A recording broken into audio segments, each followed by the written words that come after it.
Em menos de 100 dias de campanha, Brasil rompe a marca de 40 milhões de doses de vacina anti-Covid aplicadas. Quase 600 cidades brasileiras relatam a possibilidade de ficar sem kit intubação nos próximos dias. União Europeia terá vacinas para 70% da população adulta até o fim de julho. Bolsonaro sanciona o orçamento com vetos. Para economizar, censo deste ano não será realizado. Com a crise sanitária, a indústria amplia a contratação de trabalhadores por período determinado. Cúpula do clima é encerrada e presidente americano Joe Biden anuncia agenda no exterior. Governo federal realiza entrega de cestas de alimentos a comunidades do estado do Pará. Cresce o número de ações sociais das igrejas evangélicas durante a pandemia. Agora no Jornal das 22.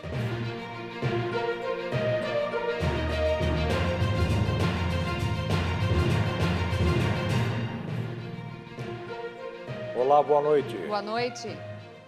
A partir de amanhã, a cidade do Rio de Janeiro entrará em uma nova fase, com medidas menos restritivas da quarentena contra o coronavírus. Mas continuam proibidos o funcionamento de casas de shows e a realização de festas e eventos de qualquer natureza. Já o estado de São Paulo entra na nova etapa da fase de transição do plano de flexibilização. A novidade é a reabertura do setor de serviços a partir de amanhã. Em São Paulo, os parques estaduais voltam a funcionar das 6 da manhã às 6 da tarde e as atividades culturais estão permitidas entre 11 da manhã e 7 da noite. Restaurantes, salões de beleza, shoppings e barbearias das 11 às 7 da noite. Já as academias estavam previstas para funcionarem em 2 períodos, das 7 às 11 da manhã e 3 da tarde às 7 da noite. Mas hoje, a pedido do próprio setor, com o argumento de que a imposição de horários iria gerar mais aglomerações, o governo do estado paulista anunciou que os estabelecimentos poderão funcionar por 8 horas entre 8 da manhã e 7 da noite. O limite de funcionamento das 7 da noite segue igual para todos os setores de serviços, porque continua em vigor no estado uma espécie de toque de recolher entre 8 da noite e 5 da manhã. Lembrando que todos os setores poderão funcionar com 25% de ocupação e respeitando os protocolos de segurança. E permanece a recomendação do teletrabalho e escalonamento do horário de entrada e saída de funcionários que trabalham com atividades do comércio, serviços e indústria. A gestão paulista fará um novo anúncio sobre novas medidas na próxima sexta-feira, dia 30, data que esta fase de transição está prevista para acabar e já entrarão em vigor no dia seguinte, 1º de maio. Já no Rio de Janeiro, o estado prorrogou até o dia 26 de abril as medidas restritivas para o enfrentamento da pandemia da Covid-19. Segundo o decreto publicado hoje no Diário Oficial do Estado, continuam proibidos o funcionamento de casas de shows e a realização de festas e eventos de qualquer natureza. Já os bares, restaurantes e lanchonetes estão autorizados a funcionar apenas com clientes sentados e com limite de 40% da sua capacidade, assim como shopping centers, academias de ginástica e salas de cinema. As práticas desportivas individuais ao ar livre, como ciclismo e caminhada, estão permitidas, bem como a permanência na praia. Já na cidade do Rio de Janeiro, nesta sexta-feira, em novo decreto publicado no Diário Oficial, o prefeito Eduardo Paes liberou, de amanhã até o dia 3 de maio, a permanência de pessoas nas praias e para banho de mar nos dias úteis, assim como a volta dos vendedores ambulantes na orla, e também a visitação e permanência em parques e cachoeiras. O decreto, contudo, mantém a proibição de permanência em vias públicas entre as 11 da noite e 5 da manhã e de casas de shows e eventos que causem aglomeração. E agora vamos falar de vacinação no Brasil e conferir o número parcial de imunização contra a Covid-19. Nos primeiros 97 dias de campanha, do dia 17 de janeiro até hoje, 23 de abril, o Brasil aplicou 41.172.000 doses, segundo informações coletadas com as secretarias de saúde dos estados e do Distrito Federal. A Fiocruz, a Fundação Oswaldo Cruz, recebeu hoje mais 5 milhões de doses da vacina Oxford AstraZeneca para o Programa Nacional de Imunizações do Ministério da Saúde. Já um novo carregamento de ingrediente farmacêutico ativo, o IFA, fará parte da produção de vacinas do Instituto Manguinhos, que deve chegar da China amanhã. A quantidade prevista é suficiente para garantir a produção e entrega de imunizantes até junho, segundo projeções da Fundação. Em uma pesquisa da Confederação Nacional dos Municípios, 591 cidades apontaram possibilidade de ficar sem kit intubação nos próximos dias. Quase 600 municípios brasileiros relataram a possibilidade de faltar o kit intubação para pacientes com Covid nos próximos dias. Os dados são da Confederação Nacional de Municípios, CNM, que tem acompanhado a situação junto às prefeituras. Segundo a entidade, houve redução no número de municípios nessa situação, mas os dados ainda preocupam. A pesquisa também aponta que 171 municípios relatam a possibilidade de faltar oxigênio e 273 prefeituras confirmaram que internaram pacientes com Covid em unidades de pronto atendimento. A pesquisa foi realizada ao longo desta semana, entre 19 e 22 de abril, ouvindo 2.096 municípios. De Brasília, Jaqueline Fonseca. Ex-ministro da Saúde, o general Eduardo Pazuello, foi nomeado para um cargo na Secretaria-Geral do Exército em Brasília. Pazuello estava no comando do Exército da 12ª Região Militar em Manaus, local de sua atuação, e que comandava antes de ser chamado para assumir o cargo de secretário executivo da pasta da Saúde na gestão de Nelson Teich, em abril do ano passado. Após a saída do médico, ele passou a ocupar o cargo de ministro interino, até ser efetivado no cargo. A mudança foi publicada no Diário Oficial da União desta sexta-feira. E agora vamos falar do ranking de imunização no mundo. Até agora, segundo o levantamento feito pela Universidade de Oxford, mais de 950 milhões de doses de vacinas contra a Covid-19 já foram aplicadas. Os Estados Unidos seguem à frente e quase alcançam a marca de 219 milhões de doses. Em seguida, a China, que tem mais de 211 milhões. Na terceira posição, com mais de 132 milhões e meio, aparece a Índia. O quarto colocado, o Reino Unido, acumula quase 44 milhões e meio de doses. E fechando o ranking dos 5+, o Brasil, que alcança o número de 41 milhões de doses. Desse montante, pouco mais de 28 milhões e meio foram aplicadas como primeira dose. As informações sobre as vacinas contra a Covid-19 aplicadas no Brasil podem ser acompanhadas pelo usuário na Carteira Nacional Digital de Vacinação, ferramenta disponível no aplicativo Conect SUS do Ministério da Saúde. Quem já foi imunizado pode acessar o aplicativo para consultar detalhes como o tipo de vacina que recebeu, o lote de fabricação e a data em que a dose foi tomada, além de poder emitir através de um certificado digital. A plataforma recebe dados do Sistema de Informações do Programa Nacional de Imunizações. A presidente da Comissão Europeia afirmou hoje que os programas europeus de vacinação contra a Covid vão disponibilizar até o fim de julho vacinas suficientes para imunizar 70% da população adulta. Em uma visita a uma fábrica da Pfizer, BioNTech, a política alemã também falou sobre contratos para aquisição de mais doses para os próximos anos. Vacinas suficientes para imunizar 70% da população adulta europeia contra a Covid-19 até o final de julho. Em uma visita a uma fábrica da Pfizer-BioNTech na Bélgica, a presidente da Comissão Europeia, Ursula von der Leyen, apresentou o novo cronograma estabelecido pelo bloco. Antes, o executivo europeu tinha determinado esta meta para até o final do verão no continente, e inverno no Brasil.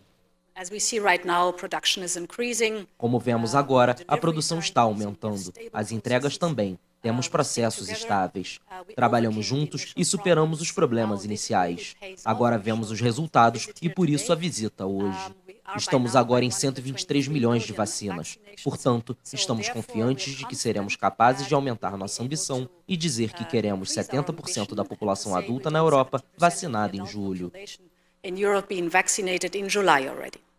A presidente da Comissão Europeia também falou sobre a aquisição de doses para os próximos anos. Estamos trabalhando com a Pfizer-BioNTech em um novo contrato, que prevê a entrega de 1,8 bilhão de doses entre 2021 e 2023. Ele vai garantir as doses necessárias para dar as vacinas de reforço para aumentar nossa imunidade contra o vírus. It will secure the doses necessary to give booster shots to increase our immunity against the virus. A vacina desenvolvida pela Pfizer-BioNTech é mais cara do que outros imunizantes contra a Covid, mas o método de RNA mensageiro é uma das bases da estratégia do bloco para enfrentar variantes do coronavírus. Durante a visita, von der Leyen chamou o laboratório de parceiro confiável. A frase foi interpretada como uma indireta para a AstraZeneca, com quem a União Europeia mantém uma relação difícil devido aos atrasos nas entregas de vacinas. O governo de São Paulo anunciou hoje que o Instituto Butantan enviou pedido para dar início ao estudo clínico da Butanvac à Anvisa, Agência Nacional de Vigilância Sanitária. Se aprovado pela agência, permite que o Butantan comece a testar em humanos a primeira vacina contra a Covid-19 a ser fabricada integralmente no Brasil, sem a necessidade da importação de insumos. E veja a seguir números e atualizações sobre a pandemia no mundo. E ainda, para frear a doença, o presidente russo propõe a paralisação das empresas.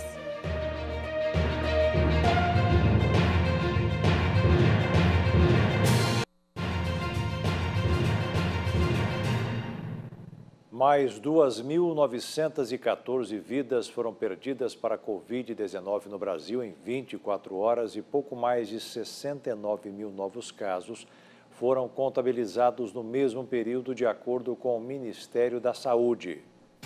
Os países afetados pela Covid-19 até esta sexta-feira somam 145.202.877 pessoas contaminadas e 3.081.348 que não sobreviveram.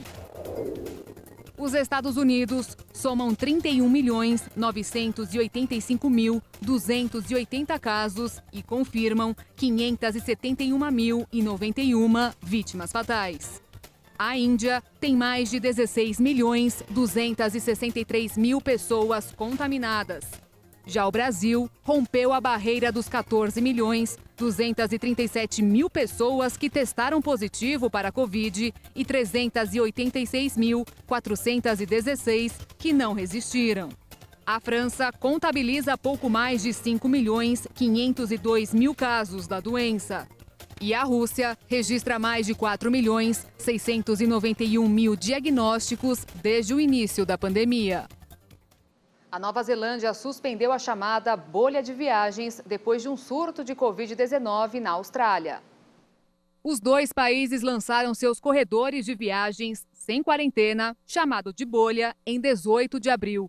Em um comunicado, o governo da Nova Zelândia informou que, conforme estabelecido em protocolos de bolha Trans-Tasman, as viagens entre a Nova Zelândia e a Austrália Ocidental foram interrompidas, enquanto se aguarda novos conselhos do governo estadual.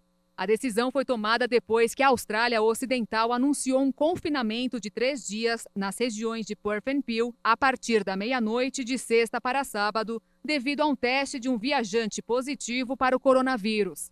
A mídia local noticiou que um homem na casa dos 50 anos voou de Perth para Melbourne na quarta-feira e testou positivo para o coronavírus na sexta-feira. Em entrevista coletiva, o primeiro-ministro da Austrália Ocidental, Mark McGowan, disse que o homem passou 5 dias em Perth e agora presume-se que ele estava contagioso. O presidente russo Vladimir Putin apoiou nesta sexta-feira uma proposta da Agência de Saúde do país para decretar 10 dias de paralisação dos trabalhos com o objetivo de conter a pandemia de coronavírus. Os primeiros 10 dias de maio não serão úteis na Rússia. O presidente enfatizou que, tanto em escala regional quanto federal, pedirá a todos os colegas que ouçam a opinião de especialistas para que as novas regras de isolamento sejam aplicadas. O diretor da Agência de Saúde do país disse que a pandemia está regredindo, mas a taxa de redução de casos e mortes não tem sido tão rápida nas últimas semanas. Segundo o diretor, esses 10 dias de folga limitariam as viagens no transporte público e a circulação do vírus seria reduzida.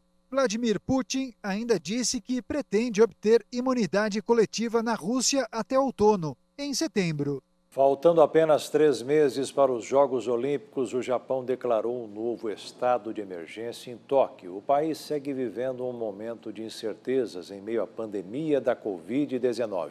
Vamos ver.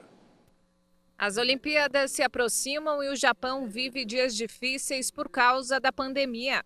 O governo declarou um novo estado de emergência em Tóquio e outras regiões por causa do aumento de casos.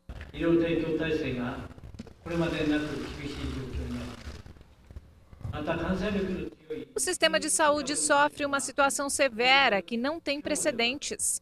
As infecções com as variantes mais contagiosas representam agora 80% dos casos em Osaka e 30% em Tóquio. Hoje decidimos declarar estado de emergência nos departamentos de Tóquio, Kyoto, Osaka e Hyogo. O estado de emergência obriga o fechamento de comércios, lojas de departamento e alguns shopping centers. As regras entram em vigor no domingo e vão durar pelo menos até o dia 11 de maio. A presidente de Tóquio 2020, Seiko Hashimoto, afirmou que as Olimpíadas não serão canceladas e que a organização tentará garantir o máximo de segurança na realização dos eventos teste. Mesmo sendo mais rígidas do que as anteriores, as novas medidas ainda são bem mais leves do que as ordenadas em outros países. O Japão acumula mais de 550 mil casos de Covid-19 e cerca de 9.800 mortes. E a Conmebol anunciou que um lote de 50 mil doses da vacina Sinovac chegará ao Uruguai na próxima semana. A confederação deseja imunizar atletas e comissões para a realização da Copa América, que ocorrerá na Argentina e Colômbia. Em um comunicado, a Confederação Sul-Americana de Futebol anunciou que as 50 mil doses serão aplicadas entre as 10 federações que participarão do torneio continental. A partir da chegada do lote, haverá a distribuição do produto aos países seguindo as normas legais e sanitárias vigentes. A ideia da Conmebol é vacinar primeiramente os atletas, tanto masculinos quanto femininos. Também serão imunizadas as comissões técnicas, a arbitragem e as pessoas que trabalham durante as partidas, como os gandulas. A iniciativa é polêmica porque cada país estabelece os protocolos e quais seriam grupos prioritários para o recebimento das vacinas. Para a Confederação, a ação não infringe a organização dos países, já que as vacinas doadas pela Sinovac Biotech foram produzidas exatamente para isso. Segundo a entidade que comanda o futebol na América do Sul, o protocolo de vacinação e os procedimentos a serem seguidos foram analisados nesta sexta-feira pelo Conselho da Conmebol. E veja a seguir, o presidente Bolsonaro sanciona o orçamento com vetos. E ainda, a cúpula do clima é encerrada e presidente americano anuncia agenda no exterior.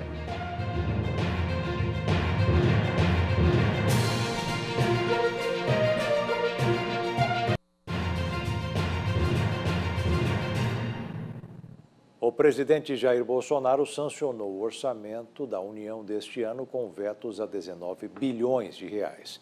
Por causa dos cortes, o censo deste ano não será realizado.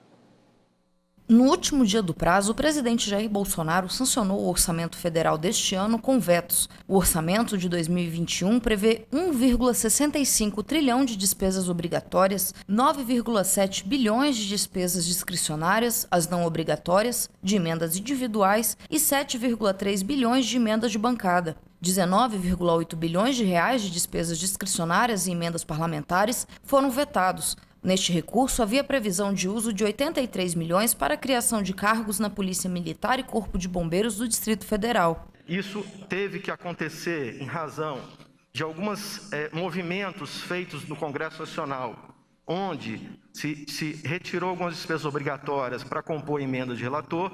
Então, nós tivemos que retornar esses montantes que foram reduzidos ao Congresso Nacional, de forma a mitigar nessa situação qualquer risco que pudesse ter no comportamento e na cobertura dessas despesas obrigatórias. Mas, além disso, a situação geral prevê ou contém uma projeção, né, de cobertura dessas despesas obrigatórias também de 9,3 bilhões. Ou seja, o nosso problema geral era fruto de uma situação de redução dessas obrigatórias durante a tramitação no Congresso Nacional, mas também, dado o cenário vigente, uma situação de projeção dessas despesas. Então, nós segregamos a situação, segregamos os problemas de forma que o veto atinge 19,8 e nós teremos, na sequência, como eu vou explicar, uma situação de projeções de despesas obrigatórias que tomamos outras medidas que não veto para garantir que isso haja, né, uma segurança no atendimento dessas despesas ao longo do ano.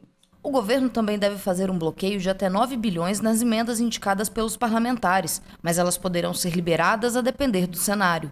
Esse bloqueio, então, ele é feito na largada e conforme a dinâmica orçamentária e avaliações de receitas e despesas ao longo do ano, os dados podem ser alterados e, portanto, o impacto sobre a gestão de cada ministério também pode ser correspondentemente alterada. Mas um projeto já foi encaminhado ao Congresso para repor os valores vetados. Conjuntamente ao veto, em mesmo montante, em igual montante, segue ao Congresso Nacional, porque assim determina a Constituição, um projeto de lei para atendimento das despesas obrigatórias. Ou seja, aquele mesmo valor que foi vetado, de 19,8, está sendo encaminhado um projeto de lei ao Congresso Nacional, em mesmo montante, para cobertura dessas despesas obrigatórias. E o restante, os 9,3, utilizaremos da autorização dada na LDO. Também foi editado um decreto hoje, detalhando ministério a ministério, de quanto seria esse valor de bloqueio, que soma aí a casa de 9,3 bilhões. Segundo a Câmara dos Deputados, com os vetos e bloqueios, o orçamento aprovado pelo Congresso perdeu 29,1 bilhões de reais. Os principais cortes foram feitos no Ministério da Educação, Economia e Defesa. Um dos efeitos práticos desses cortes é o cancelamento do censo, que seria realizado este ano. O objetivo do censo demográfico é contar os habitantes do país e identificar as características de cada um, dados fundamentais para a elaboração de políticas públicas. Segundo o IBGE, o censo demográfico é a única fonte de informação sobre a forma de vida da população no país, pois as outras pesquisas são feitas por amostra. Não há previsão orçamentária para o censo, portanto, ele não se realizará em 2021. As consequências e gestão para um novo censo serão comunicadas ao longo desse ano, em particular a partir de decisões tomadas na Junta de Execução Orçamentária. Também houve cortes na área da saúde, mas segundo o Ministério da Economia, a alteração na LDO aprovada semana passada pelo Congresso Nacional permite que novos recursos sejam liberados a depender da necessidade para combater a pandemia. Ainda que tenha havido algum corte, algum veto na saúde, entendemos que a maior parte, ou grande parte disso, não afetaria diretamente a Covid. Mas se porventura isso ainda acontecer, a gente tem algum mecanismo de, ao longo do tempo, corrigir essa situação, dado a autorização que foi dada na LDO para atendimento de demandas relacionadas à Covid na saúde, fora, né, da questão da meta fiscal. O presidente do Senado, Rodrigo Pacheco, afirmou que os senadores devem votar em maio o projeto para instituir um novo programa de parcelamento de débitos tributários. Pacheco defendeu uma regularização ampla e não apenas para débitos contratados, ou melhor, contraídos, durante a pandemia de Covid. O projeto deve entrar na agenda ainda na primeira quinzena do próximo mês. Com a pandemia, a indústria ampliou a contratação de trabalhadores intermitentes, aqueles com contrato assinado para trabalhar por um período determinado. O modelo é alternativa para a manutenção dos vínculos formais. Cerca de 15% das indústrias contrataram intermitentes entre 2019 e 2020. Já para 2021 e 2022, 85% dos empresários pretendem contratar na modalidade. Esses dados são de uma pesquisa realizada pela Confederação Nacional da Indústria. O contrato de trabalho intermitente é uma prestação de serviços em períodos alternados e o trabalhador é remunerado de maneira proporcional somente pelo período trabalhado. O levantamento revela que o regime intermitente foi utilizado para a manutenção dos vínculos formais num momento de incertezas causadas pela pandemia. Segundo a pesquisa, a maior parte desses trabalhadores da indústria, cerca de 67%, trabalha no chão de fábrica. Na sequência, vêm os que trabalham com serviços de conservação e limpeza, com 20%, e com transportes, 18%. A soma passa dos 100% porque alguns atuaram em mais de uma atividade. Em 2020, 45% das empresas com intermitentes ampliaram o número de contratos e 44% mantiveram, ou seja, não tiveram demissões. Um dos motivos apontados foi a rápida adequação da força de trabalho à flutuação da demanda. O mercado de estágio começa a se recuperar, mas ainda está longe do patamar pré-pandemia. A quantidade de vagas abertas cresceu quase 30% no primeiro trimestre deste ano em relação ao último trimestre de 2020, segundo o levantamento do CIEE, o Centro de Integração Empresa-Escola. Mas quando os dados são comparados aos primeiros 3 meses de 2020, período que foi pouco afetado pela pandemia, ainda aparece uma queda de quase 30%. As empresas que adotaram o home office no ano passado tiveram menos gastos com planos de saúde quando comparadas às companhias que continuaram com atividades presenciais, já que seus funcionários ficaram menos expostos aos riscos da Covid. Entre aquelas que não puderam interromper o trabalho presencial, houve aumento de 15% em internações de casos complexos, sendo que deste volume, cerca de 80% estão relacionados à Covid-19. Os dados foram divulgados pela consultoria Mercer Marsh, que analisou 700 empresas que juntas possuem 2 milhões de usuários de planos de saúde. E no mercado financeiro desta sexta-feira, o dólar fechou em alta em uma semana marcada pelo cenário do orçamento, pelo discurso do presidente Jair Bolsonaro da cúpula do clima e exterior favorável. A moeda norte-americana subiu 0,78% e encerrou o dia cotada a R$ 5,498 na venda. Cúpula de líderes sobre o clima foi encerrada hoje com o discurso final do presidente americano Joe Biden, que mencionou e elogiou indiretamente os anúncios ambientais feitos pelo presidente Jair Bolsonaro. Biden também ressaltou as metas ambiciosas estabelecidas por Japão e o Canadá e elogiou a União Europeia e o Reino Unido. Encerrando o evento, Joe Biden já tem seus primeiros compromissos fora dos Estados Unidos. Em junho, o presidente viajará para o Reino Unido para a cúpula dos G7. O encontro vai acontecer entre os dias 11 e 13 de junho, na Cornualha. O grupo reúne os países mais ricos do mundo. Ainda não tenho nada para adiantar sobre a agenda. Vai depender de como o mundo vai estar no momento, mas há uma série de questões que discutimos com nossos parceiros no Reino Unido e que espero que estejam na ordem do dia. Então, à medida que nos aproximamos, teremos muito mais a dizer. O presidente vai se encontrar com o colega como um líder global, em uma comunidade global. Certamente envia uma mensagem sobre a relação especial que temos com o Reino Unido com esta primeira viagem. No dia seguinte ao evento do Grupo dos 7, Biden vai viajar para a Bélgica, onde vão ocorrer as cúpulas da OTAN e da União Europeia em Bruxelas. O movimento busca fortalecer laços históricos com aliados europeus e colocar Washington de volta no centro de grupos multilaterais, após um enfraquecimento das relações no governo do ex-presidente Donald Trump. A Casa Branca não disse se Biden também vai tentar incluir um possível encontro com o presidente russo Vladimir Putin durante a viagem. O democrata se mostrou disposto a se reunir com o líder do Kremlin em um terceiro país para tentar estabilizar as relações cada vez mais tensas entre Estados Unidos e a Rússia. E veja a seguir, o governo federal realiza a entrega de cestas básicas no Pará. E ainda cresce o número de ações sociais das igrejas evangélicas durante a pandemia.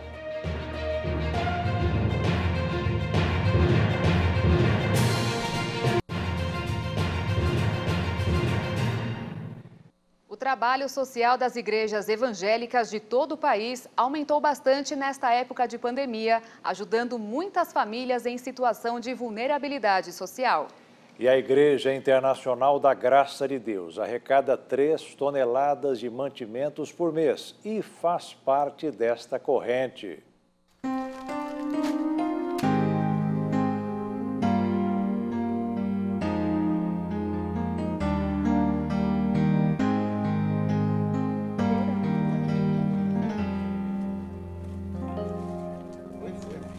bairro carente da periferia de São Paulo, a ajuda chega em boa hora. Com licença, não tem muito, mas dá para fazer aí. Que Deus abençoe. Uma cesta básica que vai fazer muita diferença para a família da Dona Lourdes. Olha, conta com as nossas orações e com as nossas ações também. Tá bom, querida? Tá bom. Vem aqui deixar pouco, mas vamos juntando aí. Pouco com Deus é muito e o muito sem Deus é nada. A doação faz parte de um projeto social da Igreja Internacional da Graça de Deus. Tá pesadinho. Deus abençoe você. Esse amor que é manifestado nos cultos também se transformou em obras sociais fora da igreja. No último fim de semana, a entrega foi feita pessoalmente pelo deputado federal Davi Soares. Uma cena que se repetiu em muitos bairros carentes de São Paulo. Deus abençoe. Conta com a gente aí nesse propósito. É importante você que tem um pouco, leve o seu alimento, leve um pouco da cesta básica nas igrejas, todas as igrejas da graça. Você não vai... O que você vai receber disso? As pessoas não têm nada para dar a você, a não ser a oração delas, o carinho delas. Então Deus está vendo a tua ação e isso é que conta mais. A igreja arrecada por mês 3 toneladas de alimentos, que são doados para pessoas e instituições. A nossa meta é mensalmente conseguir 300 cestas básicas, que dá aproximadamente 3.000 toneladas ao todo, mensalmente de alimento para fazer entrega a 200 famílias e o restante a clínicas de reabilitação, orfanatos, asilos, seja lá o que for. E esse sentimento de amor ao próximo tem movido cristãos em todo o país durante a pandemia. Uma pesquisa sobre trabalho social evangélico foi feita com 270 igrejas brasileiras. Antes da pandemia, apenas 27 delas não tinham nenhum projeto de ajuda aos mais pobres. Quando começou o isolamento, os responsáveis por 14 desses templos decidiram colocar mãos à obra. E nas outras, onde o trabalho social já era rotina, foram criados ainda 138 novos projetos. Foi para isso que nós fomos chamados, para pregar não só evangélico, mas também ajudar as pessoas, fazer como em Atos capítulo 2 os apóstolos faziam. As pessoas que tinham muita coisa, trazia tudo e colocava nos pés dos apóstolos. Os apóstolos, por outro lado, pegavam aquele recurso todo arrecadado e ajudava aqueles irmãos que mais precisavam.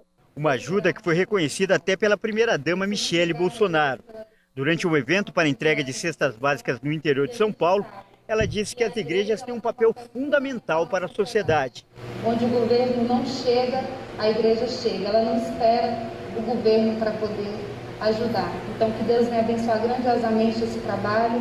Estamos aqui nos fortalecendo em Deus e que nós continuemos com essa parceria. E muitas vezes a retirada dessas doações acontece nos próprios templos, como aqui, na Igreja Internacional da Graça de Deus, que fica no centro de São Paulo. E isso possibilita que, além de levar para casa o alimento, as pessoas também recebam conforto espiritual para enfrentar esse momento difícil. Os membros da igreja fazem orações e falam um pouco da palavra de Deus. Esses rapazes são de uma clínica de recuperação para dependentes químicos e vieram pegar as cestas básicas. Voltaram para casa com o carro cheio de alimentos e ainda receberam uma oração. Que o Senhor os livre de todo vício e que o Senhor os abençoe com a tua salvação, Pai. Eu os abençoo, pedindo a multiplicação sobre esses alimentos, Pai. Pedindo, meu Deus, que o Senhor os guie na direção, Pai amado, na qual eles devam seguir. Em o nome de Jesus eu oro, repreendendo na vida deles todo o mal, em nome de Jesus. Amém. E agora nós vamos acompanhar como funciona esse trabalho na prática. Aqui ao meu lado a gente pode ver uma cesta básica e o pastor Elvis. A gente vai entregar esse mantimento nesse prédio aqui. Nesse local mora uma idosa de 84 anos que está em isolamento por causa da pandemia e passando dificuldades. Vamos lá então? Oi, dona Lázara. Tudo bem? Bem, graças a Deus. Com o pessoal da igreja. A dona Lázara não esconde a emoção e a gratidão. Eu repreendo toda dor, eu repreendo toda normalidade, declarando saúde do Senhor sobre ela, assim também sobre os seus, Pai. Chega em boa hora, viu? Vocês são anjos na minha vida e ajudam muita gente, viu? Chega numa hora muito boa, viu? Mais uma vez a prova do amor de Deus na vida da senhora. De Deus na minha vida. Sim, filho. Graças a Deus. Pastor, vendo uma reação dessa quando a senhora vai entregar a cesta, qual que é o sentimento? É emocionante você ver a ação de Deus agindo em gestos simples como esse, né? Então, a gente vê que a gente pode fazer e muitas pessoas não fazem. Então, eu acho importante você que está assistindo essa matéria, colocar a mão na consciência, ver que você pode fazer um pouco mais, abençoar pessoas com aquilo que você pode fazer e ver que muitas pessoas necessitam não só da palavra, não só da oração, mas também precisam do pão.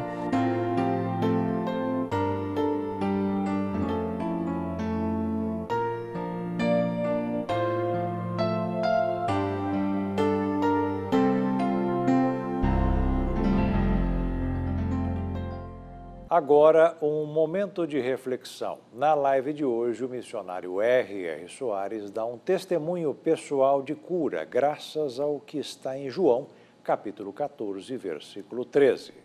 Esse versículo aqui, eu falo dele com a maior satisfação, porque eu comecei no ano de 1984 com um resfriado, que eu pensei que era uma semana, né, que normalmente é assim, garganta inchava e febre, mas não passou, e foi. Aí fui para o médico, tinha um médico da igreja, e ele dizia, pastor, o senhor joga muita energia para fora, o senhor faz de 5 a 7 cultos todo dia, isso era o padrão meu. E ninguém pode fazer isso, e o senhor está jogando muito, então você vai tomar suco de laranja. E foi quantos copos? Duplo você vai comer 8 por dia. Eu falei, como é que fica o meu fígado? Não é o fígado do rim, que pode ter um problemazinho aí, mas vamos ver como é que fica. Com o tempo eu não aguentava mais, eu já acordava com a minha mulher na cozinha, eu comprei aquele restaurante tem, aquele de alumínio, aquele extrator bem grande, porque a mão dela ficar naquele de plástico não dá, né? Ele eu falei, meu Deus, já vem aquele negócio novo aí, quase que tinha dia de eu fechar o nariz para tomar 8 copos de suco de laranja e não adiantou nada. Tomei remédio que o médico deu, não adiantou. Passaram-se 2 anos e 4 meses. O dia que eu entendi esse versículo, mudou a minha vida. Quando o Kenneth Hagin disse que essa palavra aqui, ó, pedir, Jesus falando aqui, e tudo quanto pedires em meu nome, eu farei, é o versículo 13 de João 14. Aquele que em mim fala as mesmas obras é o 12, mas eu passei por 13 e dizia assim, e tudo quanto pedires em meu nome, eu farei. Eu falei, mas já pedi tantas vezes. Aí ele falou assim, mas a palavra pedir no original grego é o verbo aiteo, que significa reivindicar, tomar posse, determinar. Meu irmãozinho, foi um verdadeiro despertado da minha vida. Eu entendi, mandei embora e olha, isso foi em 1984. 16 anos, mais 21, 37 anos faz agora, dia 2 de dezembro de 84, e nunca mais eu tive problema com esse mal. E quantos outros males?